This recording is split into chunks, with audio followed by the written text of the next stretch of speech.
Hi, I'm brother-in-law here to give you an update on the aquaponics system. Since we showed you around a while back, we've added gravel and vegetables and fish to the system. It's completely cycled now, meaning that the fish are converting fish food into a usable source of nitrogen for the vegetables.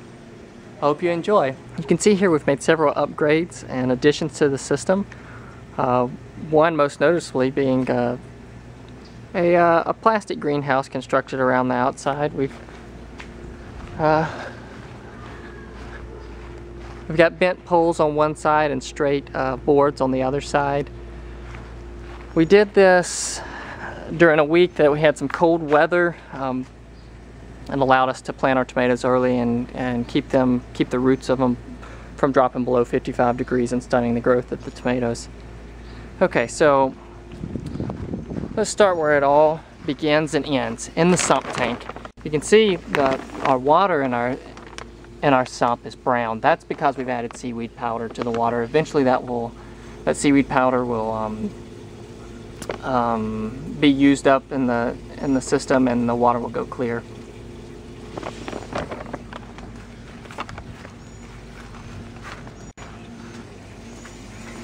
From the sump tank,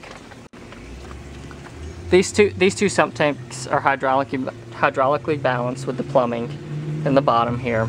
This sump tank has a pump in it, centrifugal pump. It's connected to this black tubing, and water is pumped from that sump tank into our fish tank. Okay.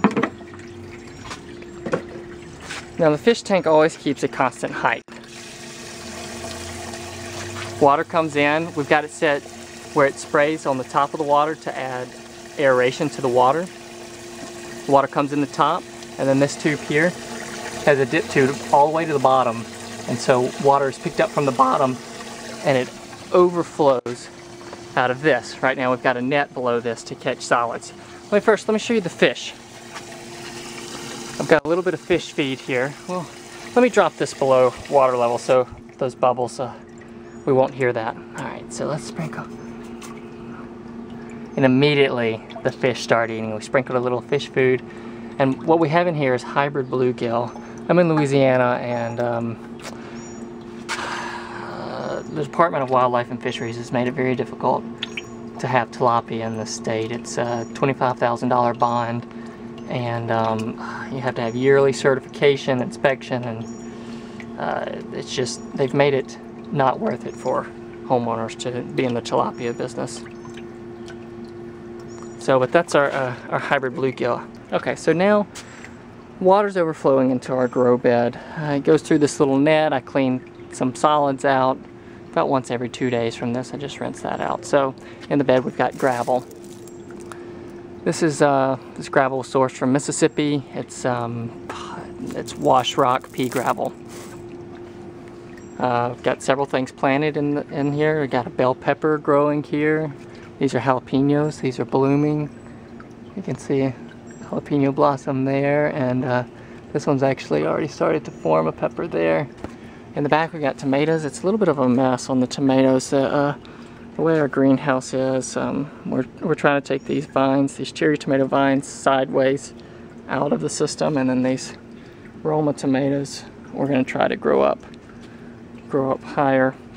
Marigolds, several marigolds doing well. These blossoms are, you know, getting older on them, but there's plenty of new ones coming out. Some basil has sprouted and it's doing well here. See, we've got a watermelon coming up here. We're going to bring this vine out onto the concrete over here. And lettuce, this lettuce was one of the first things planted. It's getting too hot here in Louisiana for lettuce, and we're going to take that out and fill that in with more vegetables.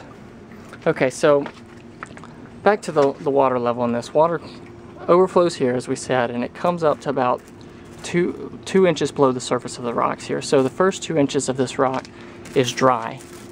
Let's find you a spot down here. So this rock is dry, but if you dig down about 2 inches, you can see it's wet down there. I don't know if you can see the shiny rocks.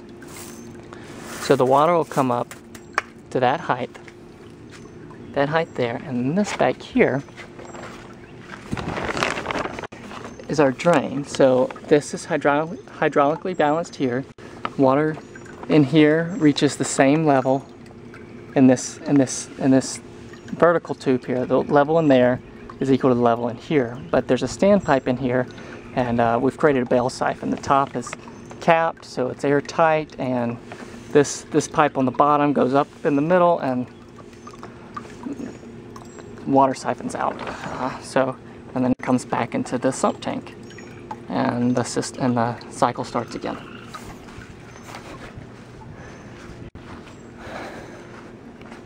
So I hope you like our system. Please post any comments or questions below. And on behalf of Seth Johnson, this is Land to House. Bye. And it comes up as a standpipe in here. So when the grow bed reaches a certain level at the top of that standpipe,